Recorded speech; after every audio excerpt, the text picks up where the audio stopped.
Hello, and welcome back to the Mr. Negative channel. Today I'm going to take you deep inside a Polish communist era bunker that's been frozen in time. Now, when selecting a film for a shoot like this, I want to think about the lighting conditions and also what white balance I want the film to be. Now, here in Krakow, Poland, I knew I was going to be in a very dim lit situation and also under some yellowing lighting. Therefore, to get the best possible result, I chose a high-speed tungsten film, which is our Mr. Negative 500T. Now, the high speed of ISO 500 is going to give me flexibility to be able to shoot at f5.6 to f8 without having my shutter open for too long. And the tungsten balance is going to help balance out that yellowing lighting and make it look a lot more neutral and more pleasant, very similar to what my eyes saw in real life.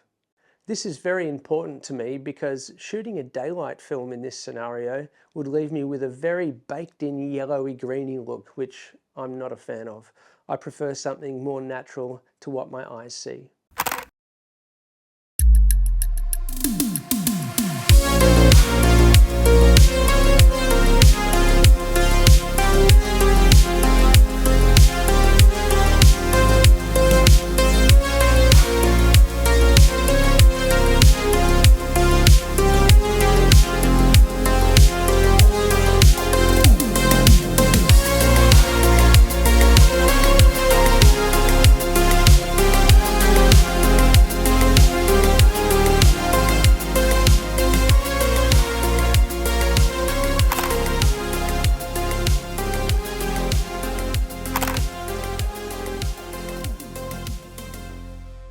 I used my Canon EOS 5 for this shoot, which is from 1992, and I paired it with the Canon EF 24-70 2.82 zoom lens that came out not long after the release of the infamous Canon 5D Mark III digital camera in 2012.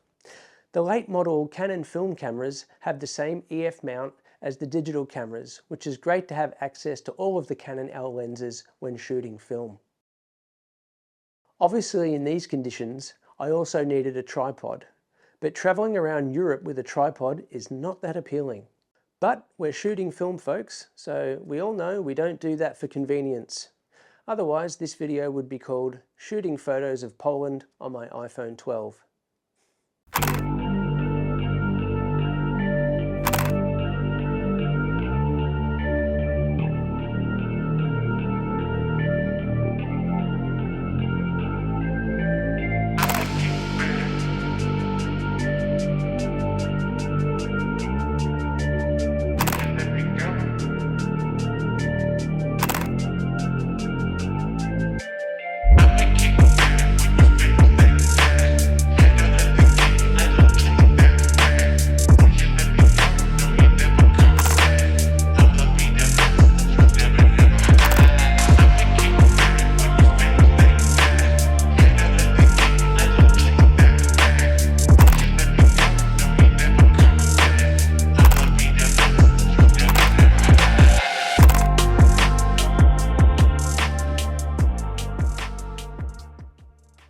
What a lot of people don't talk about is how challenging it can actually be to get these kind of photos on film.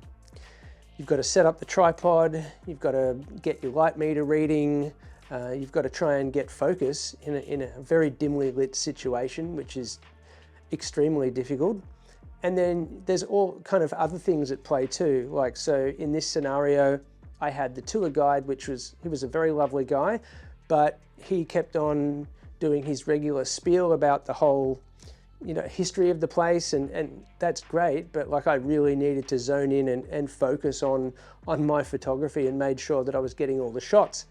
And I had to do it at a speed that was very, very fast because I was worried about other tourists coming in and potentially walking in front of my shot, which happens more times than I can think of. So yeah, it is quite challenging, but like I said before, we don't shoot film because of the convenience. For me personally, there's just something really gratifying about nailing some film shots. The look is something that you can't get with digital. It's so much more organic to me.